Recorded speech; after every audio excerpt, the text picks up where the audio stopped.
Hey! Bonjour, bienvenue. Allez, débarque! Allez, elle passe derrière. C'est la nouvelle mode 2025. Non mais tu veux que je passe devant? Non, je passe changer devant. d'habitude, t'as Ça raison. va, je vais passer par devant. On revient dans une nouvelle vidéo. C'est ça, une vidéo Oui. que... On revient dans une nouvelle vidéo Voilà. qui parle de relations, qui parle bien plus que de ça en fait. Oui, elle Ouais. parle des relations humaines de manière générale, que ce soit avec soi ou avec les autres. T'as pas besoin d'être en couple pour être en relation. La preuve, la première relation que tu vis, c'est celle que tu vis avec toi-même. C'est vrai. Et on essaye de vous apporter des pistes, des lumières pour mieux comprendre, pour pouvoir peut-être transformer, changer les choses qui vous conviennent pas ou plus, ou les difficultés que vous rencontrez. Ouais, avoir des moyens de compréhension et pour par la suite avoir un pouvoir d'action. Exactement, sachant que évidemment ce qu'on dit est très général et que rien ne remplacera l'individuel que vous pouvez trouver auprès d'un thérapeute. J'en connais deux extraordinaires. Mais voilà, donc n'hésitez pas à pousser la porte, la porte d'un thérapeute si vous avez besoin de réponses beaucoup plus individuelles et de passer à l'action et de progresser. Après ce moment d'explication, n'oubliez pas de vous abonner, n'oubliez pas de liker, de commenter, de partager si ces vidéos peuvent intéresser d'autres personnes. C'est toute cette action, toutes ces actions qui nous permettent de grandir encore et d'amener de la lumière un peu plus chaque jour à plus de personnes. Ouais, c'est ça. Voilà. Et puis même à nous, à titre perso, de progresser aussi sur les critiques que vous pouvez formuler, sur les incompréhensions, sur les questions que vous avez. Exactement. Donc, aujourd'hui, on revient pour une vidéo qui va parler des blessures. Alors, tout le monde connaît les blessures et pour ceux qui ne connaissent pas, il y a un livre super qui en parle, Les 5 blessures de l'âme de Lise Bourbeau. Donc c'est un livre qui est assez intéressant parce que ça permet d'avoir une sorte de grille de lecture sur les différentes blessures avec lesquelles on va grandir. Alors une première chose à savoir, c'est que tout le monde va avoir des blessures et que personne ne sera épargné. Voilà, ça c'est pas clair. Et comme tu le dis, Lise Bourbeau propose une grille de lecture. Les blessures, en fait, on en entend tous parler d'une façon ou d'une autre, dès qu'on s'intéresse au développement personnel, dès qu'on s'intéresse à la connaissance de soi, on entend parler de blessures. Alors chaque auteur ou chaque personne qui a modélisé ça va utiliser sa grille de lecture, ses mots, ses références.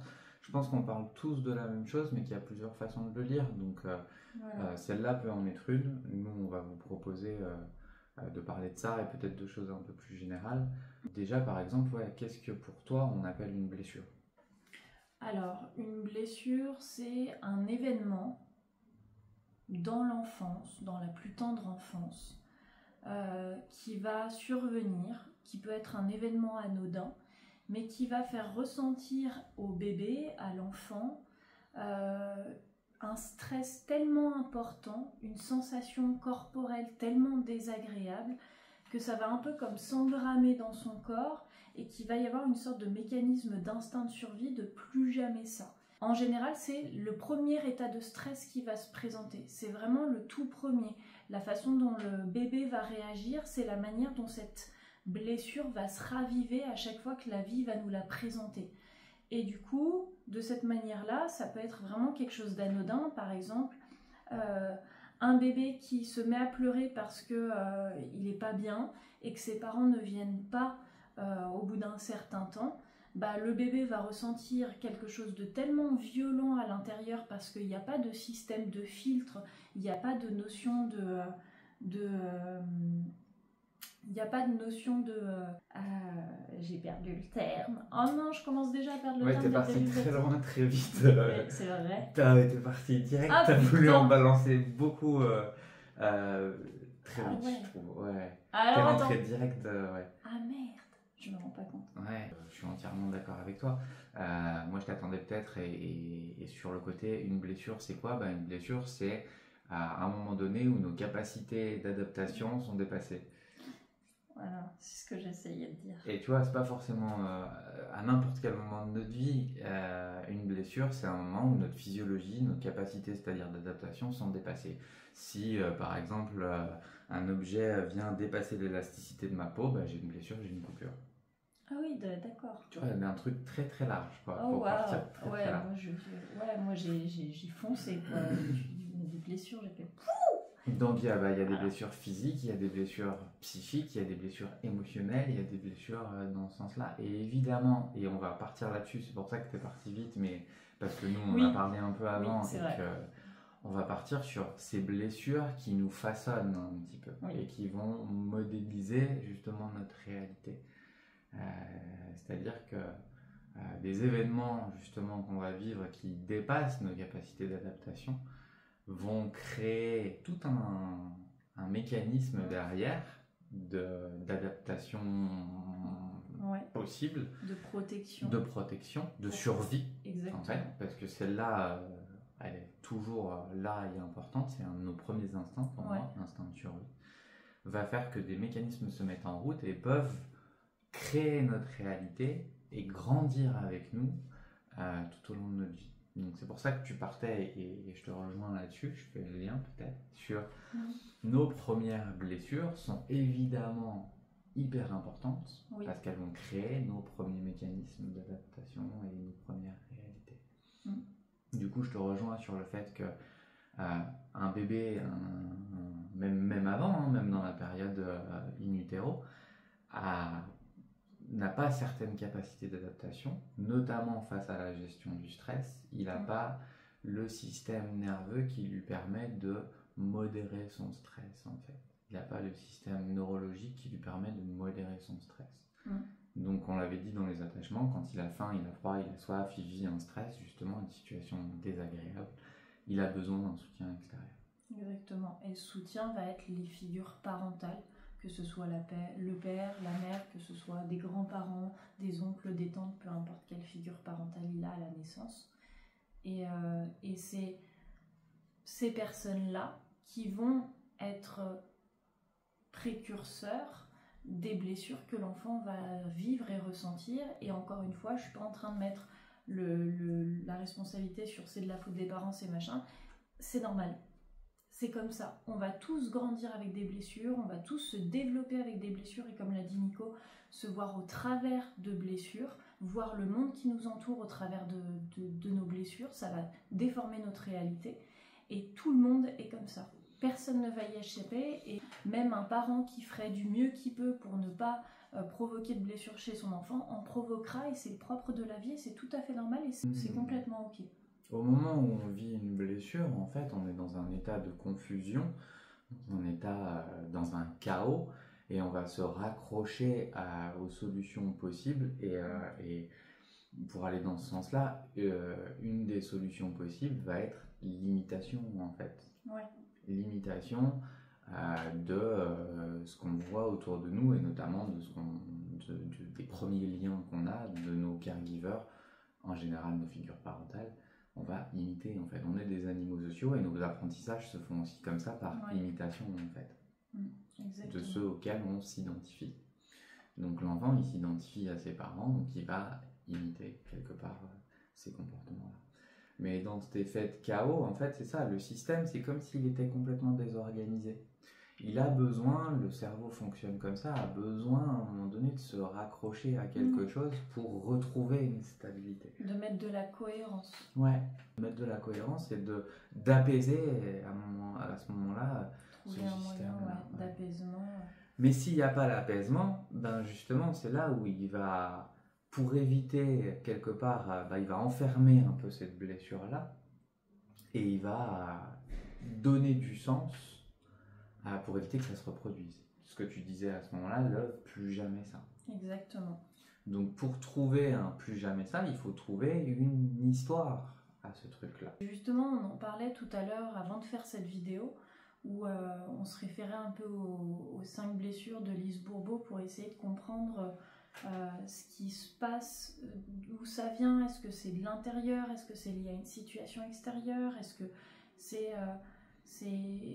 Et finalement, au fur et à mesure de nos questionnements et de nos prises de conscience, on s'est rendu compte aussi que la blessure en elle-même, on pourrait imaginer qu'il y en a une seule, qu'il y a une seule blessure et qu'on va lui donner une représentation. Alors certaines personnes vont dire c'est de l'abandon, certaines personnes du rejet, de la trahison, de l'injustice, de l'humiliation. Pour autant, le stress qui va être engendré à partir de ça, l'enfant il sait pas, il connaît pas ces termes, ça va être sa blessure qui va naître. Et en grandissant, on va mettre des mots dessus.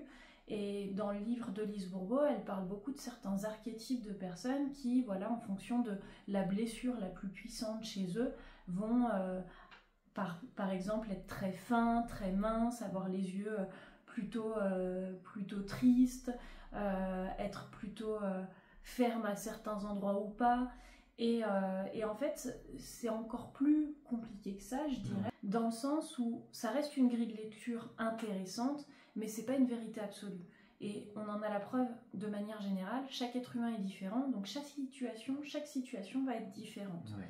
Et en effet, la blessure, quand elle va prendre naissance à un moment, elle va formater nos fonctionnements, il va y avoir un système de plus jamais ça, elle va nous conditionner, et une réalité que la vie va nous représenter cette blessure chaque fois, parce que le plus jamais ça est impossible. Ouais, c'est un peu, comme on disait, l'expérience de par exemple, je mets ma main sur le feu, ça brûle, le cerveau va écrire l'histoire que voilà, le feu par expérience, c'est comme ça ressemble à ça, c'est chaud, ça brûle et ça crée justement de la blessure. Pour moi, la blessure, tu vois, comme tu le disais, elle est la même pour tout le monde. Moi, je l'appellerais chaos. Ouais. C'est un espèce, à un moment donné, de chaos qu'on ressent à l'intérieur, de déstabilisation brutale. Plus rien n'a de sens, tout est confus. Il y a un espèce de chaos. Et pour moi, c'est ça la blessure. Et comme tu le disais, en fonction de comment on va se placer par rapport à ce chaos a posteriori, quelle histoire on va raconter, quel lien on va créer, quelle croyance on va construire pour rentrer dans le plus jamais ça, en faire une expérience positive pour ne pas que ça se reproduise. Et on le disait pour les blessures de Lise Bourbeau, et on essayait de modéliser ça, par exemple, rejet, abandon, trahison, humiliation, injustice. Le mot qu'on va poser pour nous, c'est un peu justement quel positionnement on a pris par rapport à ce chaos qu'on a vécu et comment on se le raconte. Par exemple, on s'est dit que les blessures d'abandon et de rejet, appeler ça abandon ou rejet, c'est justement se positionner quand on raconte l'histoire dans ce que j'ai ressenti et comment j'ai ressenti l'autre par rapport à moi, c'est-à-dire l'action de l'autre par rapport à moi. Est-ce qu'il est parti simplement et ça a déclenché du chaos et j'appellerais ça abandon, ou est-ce que j'ai senti une énergie que l'autre me repoussait et je vais appeler ça rejet. C'est un peu justement comment le cerveau a construit une histoire à partir de ces sensations de chaos que j'ai ressenties. Donc à la base, pour nous, la blessure, elle se joue dans le corps, en fait. Ouais, exactement. Elle se joue dans ce stress physique, on pourrait mesurer, je pense, avec la fréquence cardiaque, le cortisol, l'adrénaline, d'autres éléments. Mais je pense que tout à la base passe par le corps. La blessure, elle est physique, elle a un retentissement physique. Et c'est comment l'ego, la construction mentale, va écrire une histoire, va se représenter cette expérience douloureuse, qui va faire qu'on va la nommer abandon, rejet, trahison, humiliation, injustice. On a essayé de modéliser un petit peu ça pour voir justement si j'étais le réalisateur qui devait filmer cette expérience traumatisante, comment je la filmerais? Est-ce que je la filmerais à la première personne et est-ce que ça me fait vivre, etc. Est-ce que je la filmerais de l'extérieur en montrant l'inégalité entre les personnages et j'appellerais ça injustice? Est-ce que je la filmerais de l'extérieur en montrant que l'autre dépose quelque chose de négatif chez moi et j'appellerais ça humiliation? Ou est-ce que je la filmerais de l'extérieur et l'autre me prendrait quelque chose et j'appellerais ça trahison? Donc c'est un peu, à mon avis, cette construction mentale, pareil, c'est pas une vérité, hein, c'est une façon de voir les choses, qui fait que ce chaos, comment je vais en créer un film, une expérience pour ne pas que ça se reproduise. Le problème vient à partir du moment où justement j'ai fait de cette histoire mentale ma réalité, mon point de vue presque cinématographique et mental. Ouais, c'est vrai que ça reste une notion de point de vue en fait. Qui fait que chaque fois que je vais ressentir ce chaos intérieur, ben, je vais lui poser Mm. ce mot-là et ce film-là, en fait. Et en fait, je vais raconter constamment la même histoire à partir de ce chaos que je ressens. Ce qui fait qu'on va finir par s'enfermer dans une sorte d'histoire sans fin, où on est toujours la victime d'abandon, de rejet, de trahison, d'humiliation ou d'injustice. Et c'est comme si plus rien d'autre n'existait à part C'est ça. ça. Et c'est très facile de n'être centré que sur ça. Enfin, un exemple que je peux donner, c'est une personne qui a envie d'être enceinte ou qui a du mal à être enceinte et qui veut avoir un bébé. Eh bien, elle va se balader dans la rue, elle va voir toutes les femmes enceintes, plus que d'habitude, comme s'il y en avait plus. Mais c'est pas qu'il y en a plus, c'est juste que son regard et sa perception est figée sur ce qu'elle se souhaite ou sur ce qu'elle ne veut pas, peu importe. Et en fait, elle va voir que ça, alors qu'il y a autre chose. Et avec les blessures, c'est exactement la même chose. La blessure, elle va vraiment se matérialiser de manière à ce qu'on ne voit qu'elle. Même si on ne veut plus jamais la ressentir ou plus jamais la voir, on va avoir un radar pour cette blessure et on va l'attirer à soi. La vie va nous la représenter à plusieurs reprises pour nous inviter à la libérer, en fait, à travailler dessus et peut-être à se raconter une nouvelle histoire. Ouais, en fait, notre vision, il faut bien voir que on ne voit pas avec nos yeux, on voit avec notre cerveau. C'est-à-dire que nos yeux captent des photons qui va déclencher une activité électrique, qui va déclencher finalement dans notre cerveau une interprétation. On voit ce qu'on croit, en fait. Moi, c'est un truc que je fais souvent en séance. Je dis aux gens, regardez dans la pièce tous les objets jaunes et comptez-les. Et en fait, les gens les comptent et au bout d'un moment, je leur dis combien il y avait d'objets rouges. En fait, ils disent, il n'y en avait pas ou très peu. Parce qu'en fait, on ne voit, on ne retient que ce qu'on croit. Donc imaginez que justement, votre vie, vous la regardez avec cette croyance, avec ce film mental que vous avez, qui a dû se mettre en place pour finalement trouver du sens, vous ne le voyez plus que ça. Et ça donne cette sensation de revivre tout le temps la même chose. Ouais, la notion de schéma répétitif. Pourquoi je répète tout le temps Pourquoi c'est toujours la même chose? Pourquoi je suis toujours trahi? Pourquoi je vis toujours l'injustice? Pourquoi je vis toujours... Mais parce qu'en fait, vous avez fait le raccourci, on fait le raccourci, parce que ça arrive à tout le monde, d'étiqueter le chaos intérieur avec ce film mental qui s'est créé, en fait, avec cette histoire mentale. Et bizarrement, on la remet jamais en question, en fait. C'est vrai. On la remet difficilement en question, en fait. On remet difficilement en question ce film, ces premières blessures. C'est pour ça qu'on était là-dessus, sur ces premières blessures qui nous conditionnent. On remet rarement en question ce truc. On se dit, non, je suis comme ça, en fait. Et c'est comme ça, c'est la vérité. C'est comment une croyance devient justement une vérité, une certitude. Sauf que plus elle est ancrée justement de croyance devient vérité, voire certitude, plus je me bloque dans ce film et moins je peux en sortir. C'est un emprisonnement qui se fait. Et c'est un peu comme quand on parlait du triangle de Karpman, avec cette notion d'être enfermé dans ce triangle vicieux, duquel on a du mal à sortir, parfois on ne sort même plus, parce qu'on est matrixé par ce triangle affectif. Et les blessures, c'est exactement la même chose. On est dans un cercle vicieux de blessures, toujours la même blessure qui va évoluer en fonction des situations, mais c'est toujours la même base. Et finalement, c'est difficile de se construire autrement qu'au travers de cette blessure, parce qu'on ne se connaît que blessé comme ça. Ouais. Et quelque part, tant qu'on reste au niveau superficiel de l'histoire, c'est difficile de changer, en fait, parce que à la profondeur, je pense que c'est cette notion de blessure physique, corporelle qui est engrammée. Et c'est presque pour ça que moi, et je pense que tu es pareil, et je sais que tu es pareil, sur le côté, c'est important d'impliquer le corps, en fait. Et chaque moment difficile est l'occasion, justement, de peut-être d'aborder des choses plus anciennes, ou de prendre la situation telle qu'elle est, en fait. Qu'est-ce que je vis aujourd'hui? Et de faire attention à pas tout de suite replacer le film de je suis trahi, c'est une injustice, etc. La seule vérité, c'est je vis un chaos. Et qu'est-ce que je peux en faire aujourd'hui? Sinon, en appliquant le film d'il y a 10, 15, 20, 25, 30 ans, dans lequel je n'avais aucune capacité d'adaptation, je m'empêche les capacités d'adaptation que j'ai maintenant 10 ans, 15 ans, 20 ans, 30 ans après. Je ne suis plus ce nouveau-né qui peut-être in utero a vécu un chaos parce que ma mère vivait un stress, parce que le cordon est venu autour du cou, parce que X ou Y raison, ou à l'accouchement ou autre, je n'avais pas les capacités d'adaptation. Je suis aujourd'hui un adulte et j'ai plus forcément besoin de me raconter la même Ouais, histoire. parce qu'aujourd'hui j'ai les capacités et je ne suis plus impuissant face à la situation.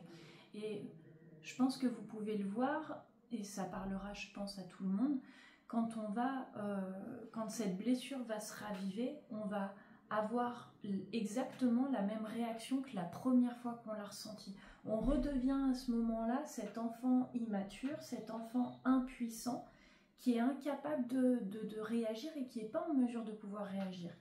Et du coup, ça nous ramène vraiment dans un passé douloureux, et l'adulte qu'on était est en incapacité de réagir et de comprendre ce qui se passe et de gérer la situation parce qu'il n'est plus cet adulte qui redevient cet enfant. Et le but, c'est de prendre conscience de ça et de pouvoir commencer à se raconter une autre histoire, de pouvoir changer l'histoire et de se dire oui, ça a existé. Mais à partir du moment où je me raconte cette histoire, elle est complètement fausse. C'est plus la réalité. À chaque fois que je vais me la raconter, il y a quelque chose qui va se modifier à l'intérieur de cette histoire. Donc à partir de là, je construis ma vie sur un mensonge. Un mensonge qui peut ou m'enfermer, ou m'enfermer. Ouais. Oui. C'est prendre du recul par rapport à certaines choses pour pouvoir... En fait, voilà, c'est les différents niveaux de traitement. C'est-à-dire, par exemple, ce qu'on appelle du recadrage. Du recadrage, c'est justement prendre l'histoire racontée et proposer de l'observer sous un autre point de vue, pour justement peut-être avoir une action descendante, on va appeler ça descendante, donc en changeant l'histoire, peut-être changer les réactions physiques. Par exemple, c'est un conte assez célèbre, ça, c'est un fermier avec son fils qui a un cheval, et un jour le cheval s'enfuit, et le voisin lui dit « Oh, quel grand malheur, ton cheval s'est enfui, etc. » Et le paysan lui répond « Aujourd'hui, oui, mais je ne peux pas te dire si c'est une bonne ou une mauvaise nouvelle. » Le lendemain, le cheval revient et il a attiré avec lui 3 ou 4 chevaux sauvages, etc., etc. Donc en fait, c'est vrai que sur le moment, ce qui a pu être négatif est peut-être un positif demain. Donc c'est d'observer, c'est justement l'histoire que je me raconte, peut-être d'offrir une autre perspective. C'est ça. Et comme tu le disais, c'est un truc que je propose aussi beaucoup aux personnes dans les accompagnements, je pense que tu le fais aussi, c'est qu'en effet, chaque moment où la blessure va se raviver, c'est une opportunité de changer l'histoire, de raconter une nouvelle histoire. Et c'est une opportunité d'aller le travailler par le corps, d'aller vraiment l'évacuer. Et d'une certaine manière, la vie est très forte pour raviver les choses, pour nous inviter à aller les libérer en fait. C'est pas genre de l'acharnement ou un truc de le mal est sur moi et je suis maudit ou machin.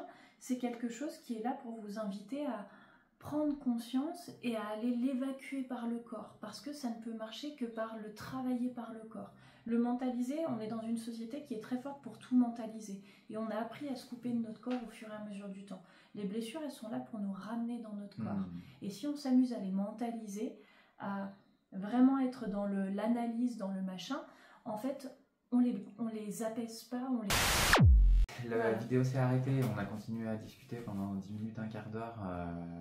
Avant de se rendre compte que ça ne filmait plus. Donc on reprend et on va réessayer de dire un peu là où on était parti, mais c'est ce qui peut donner un peu cette impression de rupture en fait dans notre discours. On parlait de la notion de souffrance, alors il y a plusieurs choses. Il y a la notion que, comme tu disais, on est dans une société qui intellectualise beaucoup, et je crois aussi qu'on est dans une société qui refuse de plus en plus, voire à outrance, à l'extrême, la souffrance et la douleur. Oui. Et ce qui fait que, à fuir cette souffrance, à fuir ce chaos, en fait, on s'enferme dans le déni, ou on s'enferme dans des comportements justement de distraction, addiction, superficialité, des choses de stimulation pour apaiser la souffrance, ou éviter la souffrance, ou le déni, ou le mensonge pour ne pas faire face à ces difficultés qu'on traverse, alors que quelque part ça fait partie de la vie, la difficulté fait partie de la vie, elle est là aussi pour justement nous permettre de grandir, de développer une nouvelle capacité, de nous renforcer, de tous ces mécanismes d'adaptation. Et justement, le but est aussi d'aller expliquer en quoi c'est impactant dans les relations et qu'est-ce qui fait que justement la relation va être le terrain privilégié, ouais. Exactement à la guérison ou Ouais. à la destruction. Parce que dans la relation, c'est ce qu'on disait avant que ça coupe, c'est que la relation, c'est justement un terrain dans lequel il y a un engagement majeur, il y a un engagement intellectuel, un engagement émotionnel et un engagement physique en fait. Donc ça va forcément résonner avec ces chaos anciens qui ont été quelque part isolés à l'intérieur de nous. Comme on n'avait pas les capacités d'adaptation à ce moment-là, c'est comme si on les avait enfermés quelque part à l'intérieur de nous. Et pour éviter de les reproduire, justement, créer ces mécanismes, ces films dont on parlait, qui finalement se reproduisent en permanence. Et on a cette zone qui est isolée à l'intérieur. Et l'engagement relationnel dans le couple, ou avec nos enfants, ou avec qui fait qu'il va y avoir un engagement physique, intellectuel, émotionnel, va venir titiller ce truc-là, en fait. Ouais. Et va réactiver très fort cette blessure-là. Et je crois que tant qu'on n'accepte pas quelque part d'aller affronter, d'aller observer cette souffrance dans laquelle on était incapable, elle était trop pour nous à ce moment-là, on s'empêche de la libérer et de l'apaiser, on reste dans cette mécanique de film mental. Et d'une certaine manière, on l'intensifie et on va être attiré par ces personnes qui vont réveiller nos blessures. Alors c'est complètement inconscient, mais on va vraiment être attiré par la blessure de l'autre. Et souvent, la blessure, il y a vraiment un effet reconnaissance. C'est là où ça peut amener un pouvoir de guérison ou justement de prise de conscience de l'impact que cette blessure a dans notre vie et de la manière dont elle nous fait être attirés par l'autre qui va appuyer sur cette blessure. Comme on a dit que justement, de projeter ce film modélisait notre réalité. En fait, on va projeter cette blessure-là, ou en tout cas l'histoire qu'on s'en est racontée, et forcément on va être attiré par les personnages qui rentrent dans cette histoire. Donc comme on le disait pour la vue, on va ne voir que les gens qui auraient une place dans ce scénario, notamment dans nos relations. Donc on va être attiré par des gens qui vont nous faire rejouer ce truc-là en fait. Tant qu'on n'en sort pas et qu'on ne change pas le scénario, qu'on n'agit pas différemment, qu'on ne se positionne pas différemment qu'à cette même place qu'est dans ce scénario-là, en fait, on reproduit systématiquement la même chose et on est attiré par ces personnes-là. On ne voit même pas, comme on le disait par exemple pour les couleurs, si on demande d'observer une certaine couleur, on ne voit pas les autres. On ne voit même pas dans notre réalité les gens qui nous feraient jouer autre chose. C'est comme si on n'était pas attiré par eux. Et bien souvent, on va avoir la croyance et la perception que c'est l'extérieur qui va reprovoquer ces blessures. Donc on va tout faire pour que l'extérieur ne reprovoque plus ces blessures chez nous. Donc on va tout faire pour ne pas être abandonné, pour ne pas être rejeté de l'extérieur. Mais vraiment toujours parce que c'est l'extérieur qui va nous provoquer ça. Et en fait, ces blessures qu'on ne veut pas recevoir de l'extérieur, on va se les provoquer nous à l'intérieur à chaque fois. On va se rejeter, on va s'abandonner pour l'autre, on va être injuste avec nous-mêmes en tolérant un comportement qui n'est pas tolérable et qui est injuste, et en considérant que c'est nous qui sommes injustes de ne pas accepter la situation. On va s'abandonner pourvu que l'autre ne nous abandonne pas, donc on va mettre de côté nos valeurs, nos besoins, nos envies, nos limites, et finalement, les blessures qu'on a peur de vivre par l'extérieur, on va se les provoquer à l'intérieur. Donc on reste constamment enfermé dans notre blessure, et pour reprendre le terme que tu utilisais, que j'aime beaucoup, on va rester enfermé dans notre chaos et on va faire rejouer ce chaos tout au long de notre vie, jusqu'au moment où on va réaliser que nous sommes responsables du film qu'on décide de jouer et des personnages qu'on fait incarner aux autres. Tu vois, pour reprendre ton exemple et sur la métaphore justement du film qu'on projette, en fait on projette cette histoire-là d'abandon par exemple. Je projette l'histoire de l'abandon. Mais comme je veux pas la projeter sur l'autre, je la projette sur moi. Tu vois, et c'est là où tu dis on se provoque l'abandon, mais en fait on a créé cette réalité, elle doit se jouer. Je vais juste changer la surface de projection sur laquelle je vais projeter le film abandon. Plutôt que de le projeter sur l'autre et voir qu'il m'abandonne et voir que truc, je le projette sur moi et je m'abandonne, etc. Mais encore une fois, je suis plus en relation, je suis enfermé dans cette fiction, en fait. Je suis pas avec l'autre, je suis juste avec moi. Je suis pas avec l'instant présent, Ouais. donc je suis pas avec l'autre, je suis juste avec l'histoire mentale de cette blessure qui a peut-être 10 ans, 15 ans, 20 ans, 25 ans, 30 ans, en fait. Et je ne fais que revivre tout le temps la même chose. C'est pour ça que, c'est ce qu'on disait avant que ça coupe, on aime tous les deux les thérapies, par exemple, d'état modifié de conscience, parce que, un peu comme on le disait dans les relations, les thérapies qui passent par un engagement dans lequel il y a de l'émotionnel, il y a du corps, il y a du truc, sont forcément de la symbolique, de l'action, etc., ont une capacité de transformation plus grande, à mon sens, que du simple récit. Que de l'analyse. Que de l'analyse. Parce que vous demandez à celui qui a construit le scénario de le changer, en fait, il faut qu'il y ait plus d'engagement ou plus de... Que ce soit corporel pour que aussi. ça change, en fait. Pour que ça change. Le simple récit, aujourd'hui, je crois que c'est même beaucoup remis en question. Hein. La psychothérapie parle uniquement de récit. Bien sûr que ça peut marcher, mais ça demande justement une rétroaction hyper importante pour faire modifier la croyance. Ouais. C'est un peu le ok, une fois que j'ai l'analyse, que j'ai la compréhension des choses, que j'ai la mentalisation des choses, qu'est-ce que je fais de ça? Comment je change les choses? Et ça passe en effet par le corps, ça passe par ces prises de conscience qui nous permettent d'agir différemment et de raconter une nouvelle histoire et de aussi, et c'est un truc dont on parlait parfois dans d'autres vidéos, sur l'effet miroir. Observez les relations que vous avez autour de vous, la manière dont ces relations se développent et se construisent, et ça vous donne un aperçu de la relation que vous entretenez avec vous-même. Et c'est très fort pour ça.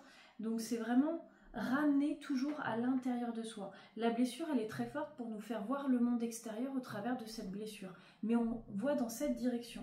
Alors que si on prend le temps de regarder à l'intérieur de soi dans cette direction, c'est là qu'on trouvera les solutions et les moyens d'apaisement qui ne viendront de nulle part ailleurs que de nous. C'est pas, par exemple, on parlait des addictions, une drogue, une addiction, une personne dans la dépendance affective qui va faire que notre blessure va se résorber et va s'apaiser et disparaître.